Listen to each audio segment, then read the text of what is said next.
So this live lesson is a great watch. I'm helping Kirk Mitchell, who's playing in PGA events at the moment, work through some adjustments with his swing so he can elevate his potential. He's breaking par at the moment, but he wants to get a little bit more consistent in doing so. It's a great watch, so let's get into it.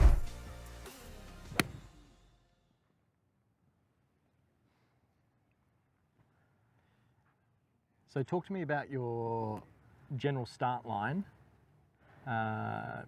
base curvature, what you like to see. So I like to see the ball starting a little left of target, falling right. Mm-hmm. Which was that shot?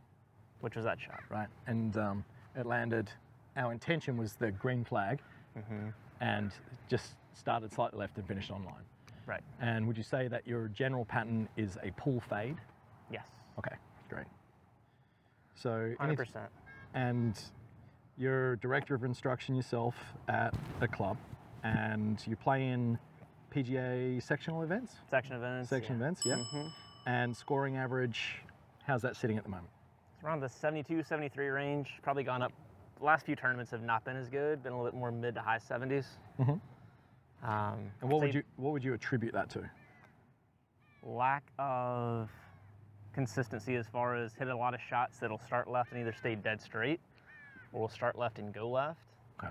And then also when I do commit to trying to fade it and keep the club face a little bit more open, hit some shots that start right and bleed right. So kind of lack of a real go-to shot, especially under the gun. Is driving or irons more of your concern? It's always been driving, and I would say here recently it's also kind of gone into irons as well. Irons haven't been consistent either. And low point control, so where your club is striking relative to getting the bottom of the swing, let's say, in front of the ball enough to get compression, how would you say you generally go with that? Generally speaking, it's good there. Yeah. I'd say I've worked on kind of making my ball flight naturally a little bit higher, trying to get it to go up. I feel like in a lot of cases I struggle with trying to do that. I end up backing out of the shot, have a little bit of tilt back early, which has affected my low point control, especially for mid to longer irons. Yeah, so moving into the ball, upper body's tilting too far behind where it should be really for optimal compression. For sure. And then you're relying on getting the handle and driving it further forward. Right. Okay. So end up with kind of that look of hands are super high, toes way down, coming into it in a way that's not going to be conducive to real consistent ball striking day to day. So let's have a look at your motion here, right? And a lot of what you do matches up extremely well. We've talked before that you've got a quite a strong left-hand grip, as we can see visible over here on the left-hand side. But you've played with that your whole life. Yeah. Now, this is a perfect example of playing in the PGA events that you are. You can shoot under par, but you're managing it in the same sense. Everyone has a level of an unorthodox pattern in which they would have in their golf swing. So for example, that with what you've got at the moment, you've got a real strong lead hand grip. For most players, when they would do that, if they're an amateur golfer, you and myself will both know that they would tend to, if anything, hook the ball too much, right? Because the hands are going to work back to their natural position, the face would close. Now, you did this from a very young age, correct? So what happens as a result is you learn how to get the club face back to square from a position which most golfers would not be able to. Correct. Right? And if we were to make a backswing with a strong lead hand grip, so imagine that the logo of the glove is facing up towards the sky, and we get back to the ball in what would be called an orthodox manner, and we can see how the face would be very closed there. Now, to square up that face over a period of time, you've educated yourself to add a lot of this, let's say for simplicity purposes, hang back. Right. Now, when you do that, if you get the handle far enough forward, you can see you can get the face square, and from this position here, actually control it pretty well if you're trying to hold it off and hit a fade. Right. And that's what you do. So when we see, setup looks really good over here on the left, gloves definitely, well, the top of the glove's definitely facing the camera there. We can see at the top of the swing on both of these, as we start to swing down, quite a steep. Rod. Yes, very steep. Yeah. But look, this is where the skill of golf comes into play, is that then you do such a good job of, in that split second from there to impact, of rotating and shifting your body back. So if we draw a little circle around your head here, of moving back out of it to achieve the look that is required to play high-level golf, right? So the ball only knows what the club face is doing. Correct. And your handle is going forward, the club head is going down, you manage it pretty well with the face. So this is a perfect example of somewhat would be considered an orthodox pattern, but it matches up really well based on just skill, your lifetime of doing it, and you do it really well. Now we do come into, I suppose, a tipping point. However, you go, is this something that is going to give me the consistency and the results that I want over a long period of time to match my expectations? Be it that playing in bigger events, competing in high pressure situations, being able to play on different surfaces, different golf courses, different lies and angles, and still recreate this. It's all fair and well on a mat or a range, in a golf course that you're comfortable with, but it would be quite interesting to see you try and do this off a downhill lie with a 3-wood. Right. That's going to be tough, right? Yeah. It's probably not your favorite club, I'm guessing. It is not. So from where that shaft comes down to backing out, you do an extremely good job. Now, if we actually go and have a look what let's say an orthodox pattern would look like over here on the right-hand side, and we get them to the top of the swing here. Within reason, he's got a little bit more upper body rotation, right? So you can see the back of his trail shoulder has moved, really, which is more visible to the camera, and we can see that yours is hidden. So he's got more upper body rotation to get to that point. Now, this, from here down into the next piece, is Pretty wildly different. wildly different, right? So you're going to move down by lead arm parallel. He's going to begin to move forward by club shaft parallel. Okay? Yeah. So you can see where your head position from the same starting position has now moved. Now you can see he looks a lot more stacked on top, right? So upper and lower bodies on top, handle is down underneath the chest. So even though if you were just to look at the shaft angle at address, they're pretty much identical. The shaft angle, the same amount of forward lean. But look at the differences in the body. How my body's had to adjust to. Exactly. So for you to achieve that based on your club face at address and the pitch of the shaft, you've had to have this huge amount of side bend. So basically I go, Hang back. Right, yeah. Now, if we're talking about ball flight, if we were to simply just say, okay, let's get your upper body more forward, let's make it look more like Robert Rock in this situation, well, what do you think the club face is going to do there? Shut. You're going to hit it left. So then we go, okay, do we change the grip? Do we change the club face? How do we manage that? And then this is a decision that needs to be made because you've said that it's very awkward to be able to change your grip because you've done it your whole life. You're kind of happy with your results, but you're leaking out a little bit and you go, well, what's that extra level of consistency and potential that I could get out of my golf game, correct? right. And that's a decision that through coaching you would have with your players all the time. You go, okay, what do they actually want to achieve? And then I would say to you, you do an incredibly good job right now of managing what you've got, but there's probably also a reason that you're frustrated that you can't break through to that next level of shooting 65 and breaking par pretty much every time. And this would be a huge component of it. 100%. So within that, we now need to identify a way to recreate this same angle at address while keeping the face manageable, but ensure that no matter what situation that we're playing in, we have more control over the golf ball, because you can see how much your body is hanging back through the ball there relative to what you see on the right hand side. Now also, for longevity in the game, which one do you think is going to hurt spines? I think Robert's back's probably feeling a little better. Yeah, look, and you're not the shortest guy in the world. There's a lot of upper body hanging back there. So we need to manage that a little bit better on the way through, okay? So what I would suggest us working on here first would be to, let's see if we can still achieve that through getting more depth in the backswing. Yeah. So we see that you don't rotate your upper body as well as what the model over here on the right-hand side would do. And so if you set up to this golf ball, 2 hands on the club, and you make your normal backswing. Good, and you keep going. You probably get to this point, whereas if I drop a line from the end of the grip down, we can see, we look at these two images, at where the end of the grip is relative to the foot line, we would see that professional golfers would generally tend to get it kind of around that ankle. You can see Robert does a good job there. Now, yourself, we're going to see that that grip is pretty much pointing out over your toe line down the bottom there. For you to get the club deeper behind you, so your first initial movement isn't so steep, meaning that you don't have to back out to save it, we need to get this golf club from this position working further behind. Now, hip rotation wise, you do a pretty good job, but it would be a lot more of what this upper body's doing. Right. Okay. And a great reference for that would be getting the back of the right shoulder here, right, moving further behind us. So trying to get that facing the target for as long as we can. Now, two reasons this will help for you. Number one is it will help give you more time to get the golf club back in front so it's not so steep.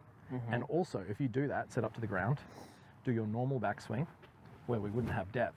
If we get more rotation back here, now the golf club has worked further behind you. Right. So then as you start down, you're naturally going to have this shaft further behind you. So this will get the ball, all things being equal, starting further right of your target with the potential of coming back to the left. Right. Now, based on your matchups for this period of time of what you do in regards to hanging back and getting the handle forward, it would be good to see what happens as a result of you just playing around with this feel. Right. And then see what happens to the ball flight from there. Make sure that as you do this, have a club behind the ball and exhale and turn to the top, back of the right shoulder facing the target. Perfect. Let's do it again. So I'm going to place my hand at a position, and I don't want you to stop turning your upper body until you feel your back of your right shoulder hit my hand. Okay. Ready? Yep. So rotate back. Good. And again.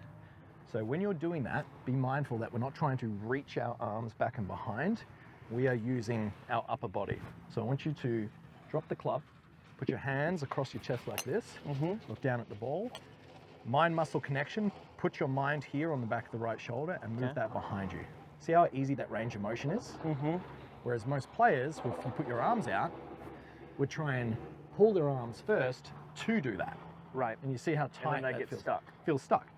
Exhale and rotate. See how much range of motion you got? Now, from there, do that once more. Good. Hold your hands out here. That's going to feel very, very different. Yes. Yeah, perfect. Very deep. Very deep. Very deep. Not used to that. So let's have a couple of practice swings just doing that. So cue for starting the backswing is literally just getting the right shoulder. I would be relaxed, breathe, and then just feel like the back of the right shoulder is facing towards that green flag in the distance. Yeah.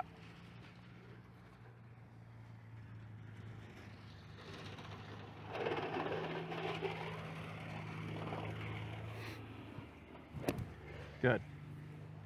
It's from the inside. So the key here, Kirk, would be to feel that it's not necessarily trying to get back quickly. It's just taking the length of time. The length of time, not the length of swing. The length of time is far greater to get to the top of your swing than you're previously used to. Okay. Because I would say you get the feeling of getting short and quick Yeah. when you're out playing and maybe a little bit nervous. And that's because you're not completing this turn. Right. And therefore, you're more likely to hang back, drag your Even handle. more. Yeah. So my previous feels has been pushing that right hip back. Yeah. Is it okay to kind of feel that still happening? Well, so the thing is that the shoulders in the golf swing have to rotate 90 degrees To as a 45. general reference. These have to rotate 45. Now, if your whole body is in a relaxed state, right? And let's say you're in an athletic position, your body's loose, and you rotate your shoulders 90 degrees, because this is attached to this, all that's going to happen. Yeah. I can independently move my hips back and my shoulders not rotate at all. Right. I can also go, I need to turn my left shoulder underneath my chin and my right shoulder not move. But this is why the back of your right shoulder is such a great reference for getting everything turning, right? 100%. And especially when you think about mind-muscle connection, getting it over here towards the target, now you're going to get that beautiful recentering back towards the target that you saw in the video there with Robert. Yeah. Yeah.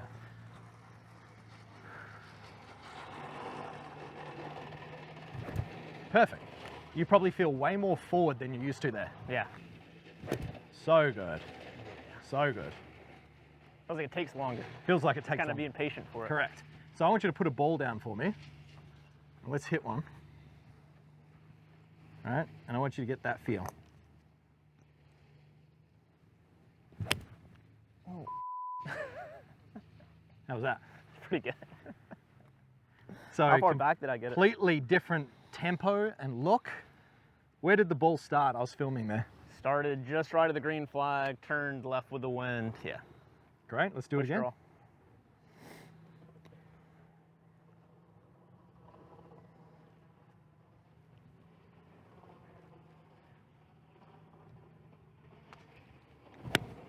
What? Good. So I would make the next one feel like it's even longer to get back to that point. Yeah. That one I can feel myself cut it off a little bit. Cut it off. Really, really think about the back of your right shoulder for me.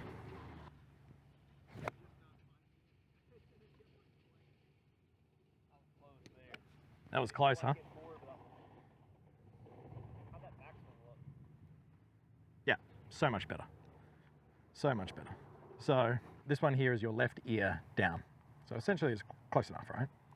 Now you'll see the top of the swing in the before versus over here on the right. So that's the top of your golf swing on the left versus the right. Now you'll see how your body is recentered back towards the target. So turn, turn, turn, turn, turn. By that stage, that's very similar to what you were doing, but because your intention is to get the back of your right shoulder to the target, Keep going. you'll see that your head and everything starts to move now down into a position where you are so much more on top of the ball. Mm-hmm. Now this was the very first one that you did and you absolutely pured. So you can see from that position, like how good that is with where you are. Right. Down here, over here on the left, you can see how that head starts backing out in the before, where you've got that, still that little bit of back out, but because you got it rotated far enough behind you, you're closer to the target in space. Mm-hmm. So then you're able to get that same shaft lean, but see how much more on top of it you are. And I guess the feel there I had on that last one, because it started right, stayed right, is I felt like that was my normal release pattern for when I was coming into it steep, which would have sent it left, and it's just, at that point, it was in a position where I could have gone ahead. Look at this. Look at the difference in the body position through the ball. So definitely not damaging your spine on the right nearly as much as what you would see by that same stage of the swing. Look how far back and behind you are on the left. Yeah. So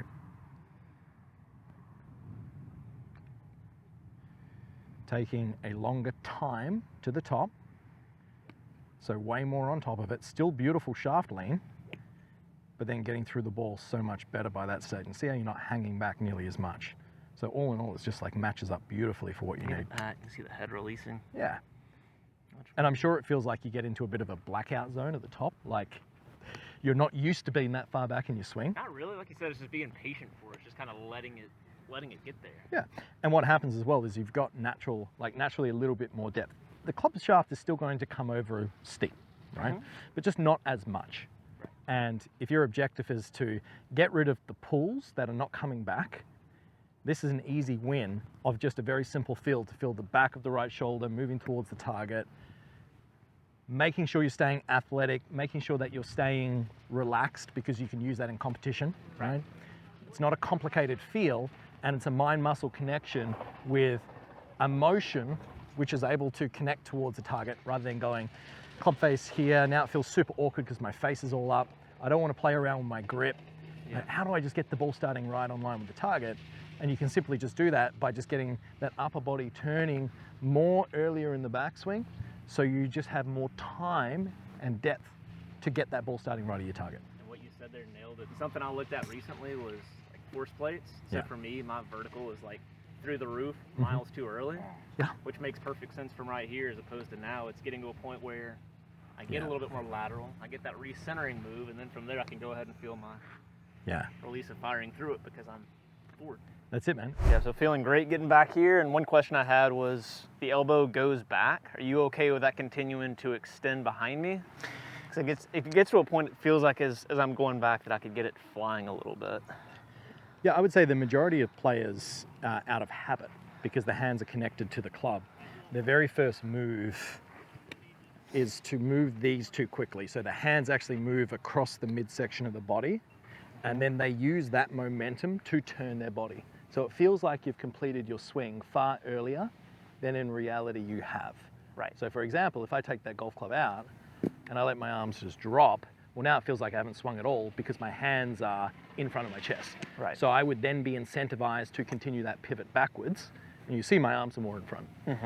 Now, for most players who don't pivot enough or create enough rotation in the backswing, very similar to when I took the golf club out of your hands, you found it so much easier to get that turn, right? Right. And then I put the golf club and you're like, oh my God, it's so wide.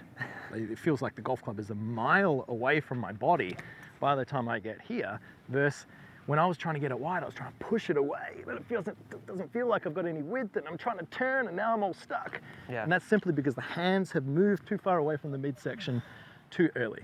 Right. So getting the sensation, mind muscle connection to the top, moving back and behind, will keep your arms long. Yeah. Right? I don't then need to try and keep them wide because they're already wide. They're already out in front of me. So Right. back of the right shoulder, keep turning, turning, turning. From there, if I'm able to get into this position here, right, and I stand up and I face the camera, it's pretty much a dress, Yeah. right? Bend down. I haven't gotten to a position where the trail arm is retracted.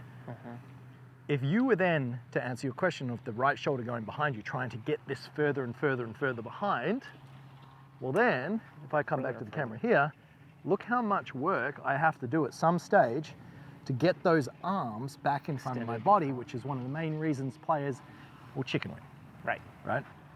For you, I would say that now you've got this new feeling of getting the back of the right shoulder moving behind. If you are in a state at address where your arms are soft and you really focus on that mind muscle connection, getting the back of the right shoulder behind you, your arms will naturally stay long. I wouldn't then say, to get more turn, keep trying to crank your arms back, because then you would be super on top of the ball and the club would be stuck behind. Correct. So I would almost... So go to the point where we want to be with this and let the Yeah. arms. Correct. I would couple it with this drill here. So to reduce the length that your arms move across your chest, so arm overrun, which is what we're explaining there, and get an alignment stick, probably half this one actually, set up here. And if I pull and move my arms, number one, I'm going to feel this disconnect and that's going to drop out. Yeah. And secondary, I'm going to make contact with that early.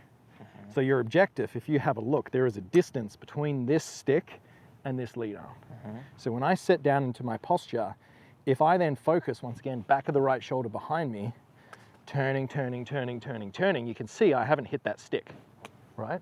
But the back of my right shoulder is behind me. Then, if I was to, for example, naturally go, I need to go further and further and further, A, my arm would hit the stick, and B, you can see that trail arm's retracted behind. Right. So you drop it. So if I just hit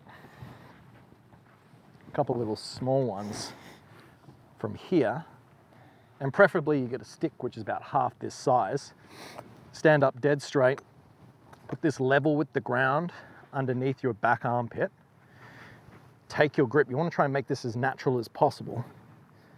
And then from there, relaxed at address, feeling athletic, back of the right shoulder facing the target, and just make little half swings back and through, getting the sensation that your arm is never going to hit that stick, Okay. right? Back and through. And then you're doing when that we because chuck... the turn is leading rather Correct. than the arms. Exactly. Yeah. Exactly, because you have to really focus on it. So then when we chuck that on camera, you're going to see how wide that arc is. Yeah. It feels so much wider than what your normal 100%. feel is. So let's chuck that on camera. Let's have a look. How the way you explain that though? I do this drill with a lot of kids, especially the ones that their arms just yank it straight back and they're Yeah. going miles behind them. It's a lot of the time I would say this happens as a result of not the correct connection or understanding of grip pressure versus arm tension. Yeah. And the arms leading the backswing rather than using your shift of pressure to enable and facilitate rotation of the body, keeping the arms in front, right? So literally, I want to just feel Too much of this action. Yeah, it's not a very powerful move. It's not like you'd go and play tennis and pull your arm back behind you without taking a step and pivoting your body. Baseball, throwing. There's always a step of pressure precedes that rotation, which then with that momentum, you would move the body rather than going pull the arm back, Right. which we see a lot of golfers do, as an effect of it just being a stationary sport. So it's before on the left, after on the right. We'll see that as you swing the golf club back by this section of the backswing versus this section. So straight away we've got some more depth. You can see how much more chest is visible here as well. Oh, yeah. So by the time the lead arm is parallel. Now, then as you continue, you'll see your hands over here on the left-hand side are literally just going to go straight up, up, up, up, up, and then chop suey lightning rod down. Whereas over here on the right, further behind you, and that probably is way longer than you think it is. Sorry, that probably looks way longer than you feel it is, correct? Yep. So this is your full swing over here on the left before we started today, and that's you feeling like you're hitting a small shot on the right. Significantly longer with the length of the club travels because you've got greater chest turn. It's a pretty good matchup with the wrist and club face there too on the right. Yeah, absolutely. So then as we come down and we look at the shaft angle here versus here, it's wildly different, right? We can see how steep that is over there on the left-hand side versus the right-hand side. And then as the golf club comes in and exit, it's going to be more on line with the target out in front versus down and left. So all things being equal, just from there would be managing for you to go out and play good golf. Back of the right shoulder, facing the target for as long as you can. Do the stick under the right arm drill to maintain or build awareness of arm travel, making sure you're not getting too deep in behind, right? So you're using your upper body, and that's a great feedback drill as well, right? 100%. It's like keeping your arms long, back of the right shoulder moving behind you, that keeps it all out in front. And as you can see, the proof is in the pudding, and the club delivers on a far shallower plane coming into the golf ball And range. I think for me, just really exaggerating the feel of getting that Yeah, behind you. right shoulder as far behind me and also like feeling like it goes forward. Like to me, that's almost a better visual. Like it's gonna go behind, but it's almost like how far forward can I get? How much can I wind it to get it in this direction? Correct. And I would always keep it an athletic move in mind. So it's not like a bow and arrow where we're pulling the string on the bow back and then we let it go. What it is we've got the back of the right shoulder and we're moving in a dynamic fashion. So we're not going, turn the right shoulder behind, turn the right shoulder behind, I'm all wound up, where do I go from here? Yeah. We are going, okay, we're moving a little bit at address, and then from there, as we move into our swing, the back of the right shoulder keeps traveling for as long as I can until naturally what occurs, the shift of pressure starts to go to the lead, then our body begins to unwind because we've maxed out that rotation. Right. Yeah. So the feeling of almost falling and then following through. And that'll give you that beautiful flow that you see with all the best players.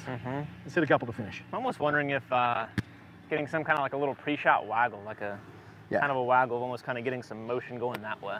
Massively. Because I can kind of feel that. I can feel how tight my arms get at that point, which is, you know, plays into where it gets stuck. It's kind of getting that freed up, getting it behind me. And then when you do that, be conscious that you're starting, after you've got the feet moving back and forth, it's a movement of the upper body, not with your arms swinging. Right. So set up to this, good. So swing to the top.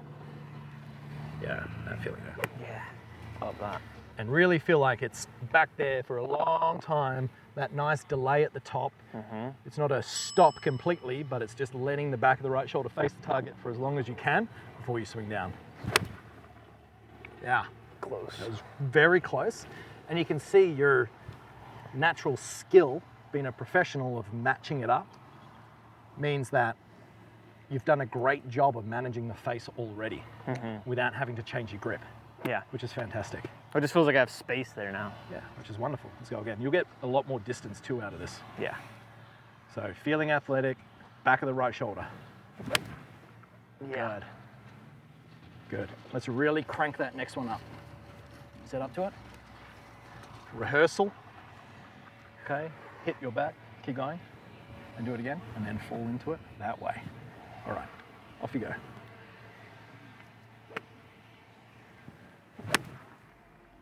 Best one yet? All right, man. That's munch right there. Thank you, Kerrod.